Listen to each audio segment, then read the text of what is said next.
কাল যেভাবে শেখ হাসিনাকে বাংলাদেশের মুখ্যমন্ত্রী দেশ ছেড়ে পালাতে বাধ্য হয়েছে, তার কারণ সেখানে যে অরাজকতা ঠিক করে ধ্যান দেওয়া হয়নি। কিছু না কিছু তো গাফিলতি ছিল, যার জন্য এক শ্রেণীর লোক তাদের হাত সেঁকছে এখানে, আর তার সুযোগ সরকারি কর্মচারীরা দেয়। বিশেষ করে কারাপ্টেড লোকেরা।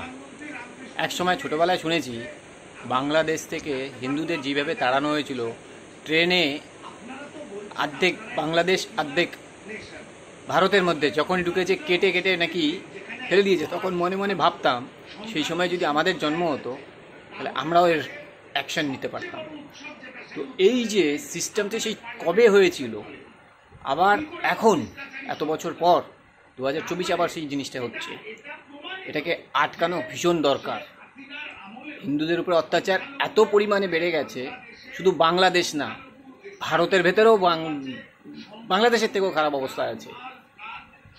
হিন্দুদের কিভাবে জানি না, কারণ হিন্দুদের ভেতরে একতা নেই। আমার অফিসে একজন খ্রিস্টান মহিলা হিন্দুদের ঘেন্না করে, আমার সাথে নানানভাবে তর্কাতর্কিতেও জড়িয়ে গেছিল। সে ধর্ম প্রচার করে অফিসের মধ্যে, কিন্তু আমাদের কিছু করার নেই, কারণ ভারতের নিয়ম কেউ তাদের ধর্ম নিয়ে কেউ বলতে পারবে না। কিন্তু তারা হিন্দুদের তাদের ধর্মতে পরিবর্তন করাতে পারবে। খুব বাজে অবস্থা। দেশে এত অরাজকতা চলছে, এক শ্রেণীর লোক 93 থেকে একটা কোম্পানিতে যেভাবে কামাচ্ছে, তার এগেনস্টে কেউ কোনো অ্যাকশন নিচ্ছে না। কেন? সবাইকে সে ম্যানেজ করতে পারে। তার বাবার টাকা তো না, সে কোনো কন্ট্রাক্টর কিংবা কারো কাছ থেকে সরকারের টাকা যেভাবে মিসইউজ করে প্রত্যেকটা তদন্তকে আটকায়, তার নামে হাজার এক কমপ্লেন থাকা সত্ত্বেও সে অনায়াসে বেঁচে যাচ্ছে। সেই মহিলাটার নাম সুশীবা অ্যালেক্স। সে সবার কাছ থেকে টাকা নিয়ে কাজ হয়, তারা যদি টাকা দেয় তবে তারা চাকরিতে টিকতে পারবে, নাহলে সে টিকতে পারবে না। এমনকি কন্ট্রাকচুয়ালদেরও পর্যন্ত টাকা পয়সা নিয়ে তাদের কাছ থেকে, যারা বাড়ির লোক হবে মানে তার নিজস্ব লোক যে বেনিফিট দেবে তাকে রাখা হবে, না হলে বাকিদের হ্যারাস করা হয় যাতে তারা ছেড়ে চলে যায়।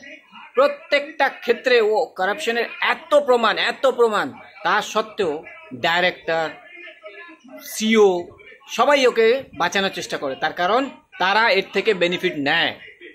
আমি তার 101% আমি প্রুফ দিতে পারবো। এমনকি রিক্রুটমেন্ট পর্যন্ত বেঙ্গলে বলে টিচার স্ক্যাম, রিক্রুটমেন্ট স্ক্যাম শুধু বেঙ্গলে হয়নি, সেন্ট্রাল গভর্নমেন্টের আন্ডারে কিছু কোম্পানি আছে সেখানেও হয়েছে। এমনকি কলকাতা পুলিশের রিক্রুটমেন্টের সময় পর্যন্ত আমায় বলেছিল কিছু ক্যান্ডিডেট জোগাড় করে দিয়ে দাও, তাদের চাকরির ব্যবস্থা করে দেবে। আমি এইসবের মধ্যে থাকতে চাই না।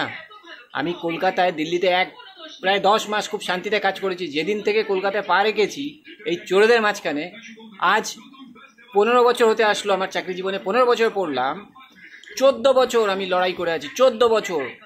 কারণ কন্ট্রাক্টরের লোককে অফিসে বসিয়ে তাকে প্রমোশনও পর্যন্ত দিয়েছে, এবং সারা মিনিস্ট্রি, ভারতের ফাইন্যান্স মিনিস্ট্রি থেকে আরম্ভ করে এনসিএলটি, লিকুইডেটর, যত মিনিস্ট্রির অফিসের রেনোভেশন হয় সব সেটিং করা কন্ট্রাক্টর দিয়ে কাজ করে, এবং তার বেনিফিট সুশীবা অ্যালেক্স ডাইরেক্ট নেয় অরবিন্দ মাহাতোর থ্রু। অরবিন্দ মাহাতো কন্ট্রাক্টরের লোক না, কোনো ইঞ্জিনিয়ার্স না কিছু। তাকে রিক্রুটমেন্ট করে এখানে আমাদের যখন নেওয়া হয় এই কোম্পানিতে, আমার পোস্টিং দিল্লিতে হয়, আমার তখন 13 বছরের এক্সপিরিয়েন্স। আজ টোটালি আরও 14, মানে আমি নাই করে 28 বছরের মতন, 27-28 বছরের এক্সপিরিয়েন্স, কিন্তু আমার এক্সপিরিয়েন্সটাকে জল করে দিয়েছে, জল। কারণ এর শুধু পার্সোনাল বেনিফিট চাই। আর যে সিওরা একে বাঁচাচ্ছে, আমি অনলাইন এটা ছাড়ছি এবং এক একটা করে এপিসোড ছাড়বো। আমার কাছে এত ভিডিও আছে, যে আলমারি ঘেটে আলমারি গেটে L1 হয়, L2 আর L1 একই লোক। যারা ভুলবশত মানে অ্যাক্সিডেন্টাল কোনো কন্ট্রাক্ট যদি পেয়ে যায়, সেই কন্ট্রাক্টরকে এরা কিভাবে হ্যারাস করে, তাকে সেই 60-70% ম্যাটেরিয়াল ফেলে দিল, তাকে 10% পেমেন্ট দিল কাজের, ব্যাস তারপরে শুরু করলো খেলা। কারণ সে তো তার বাড়ির লোক না, তাকে নানানভাবে হ্যারাস করে তার দেওয়া ম্যাটেরিয়ালে অন্য মানে ওর অরবিন্দ মাহাতোর নিজের ভেন্ডার, কারণ ও নিজেই ভেন্ডার, অন্য নামে চালায়। ও এসছেও একটা কোম্পানির থেকে যেখানে এক্সপিরিয়েন্স সার্টিফিকেট এই কোম্পানিতেও সাবমিট করেছে। সব কিছু ওর পুলিশ ভেরিফিকেশন জয়নিংয়ের সবার প্রবেশন পিরিয়ড কমসে কম 1 থেকে 2 বছর হয়েছে। কিন্তু অরবিন্দ মাহাতোর ক্ষেত্রে 1 মাসের মধ্যে জয়নিং জুলাইতে করেছে, রেজিগনেশন দিয়েছে, কারণ এই কোম্পানিতে ও চাকরি করতো কন্ট্রাকচুয়ালে। আর আমরা যখন 2010-এ জয়েন করি তখন ও কন্ট্রাকচুয়াল থাকা সত্ত্বেও তাকে, সে যদি ইঞ্জিনিয়ার হয়ে থাকতো, তাকে কেন 2010-এ রিক্রুটমেন্ট করানো হলো না? এখানে 4 ইঞ্জিনিয়ার, কোয়ালিফাইড ইঞ্জিনিয়ারকে টিকতে দিল না, তখনও সে কন্ট্রাকচুয়াল ছিল। ইভেন আমি যখন দিল্লির থেকে রিটার্ন কলকাতায় আসি 10 মাস পরে, তখন আমার এপ্রিলের 28 তারিখ নাগাদ আমি আসি, তখনও সে কন্ট্রাকচুয়াল। মানে সে এখানে 2007 থেকে কন্ট্রাকচুয়াল এমপ্লয়ি। 2010-এ রিক্রুটমেন্ট হলো, করলো না। 2010-এ 2-3বার অ্যাডভার্টাইজমেন্ট বেরিয়েছে, কিন্তু তাতে সে পায়নি। তার কারণ তার ফেক ছিলই না কোনো সার্টিফিকেট, সে কন্ট্রাক্টর হয়েছিল। আর যা ও দুদিক থেকে মায়না নিত, এক নিত কলকাতার আমাদের সরকারি সংস্থার থেকে, দ্বিতীয় নিত যে কোম্পানির থেকে এসেছিল তার থেকে, এবং সব ডিটেলস তাকে শেয়ার করা, মানে সরকারি সিক্রেট টেন্ডার এস্টিমেট সব তাকে শেয়ার করত। এবং এর ভেতরে পুরোপুরি যুক্ত সুশীবা অ্যালেক্স, আমি নাম বলছি, যুক্ত সুশীবা অ্যালেক্স, এবং তাকে যারা যারা সাপোর্ট করছে পুরোপুরি তাদের নামও আমি সামনে আনবো। এখান থেকে বহু লোক ছেড়ে চলে যেতে হয়েছে।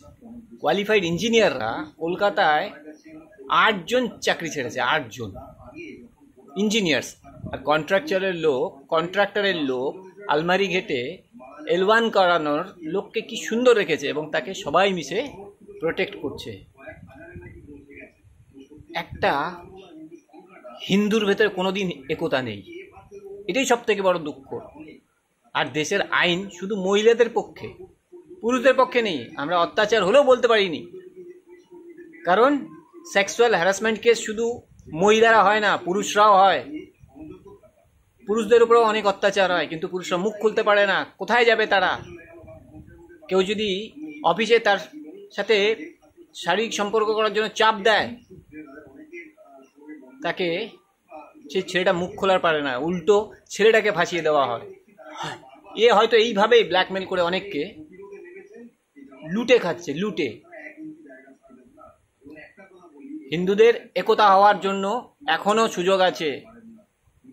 এইভাবে বাংলাদেশের মতন পরিস্থিতি হতে দিও না।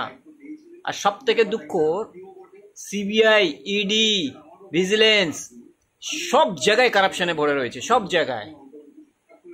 কেউ যদি সিবিসিতে কমপ্লেন করে, লেবার কমিশনে কমপ্লেন করে চোরের নামে, চোরের কাছ থেকে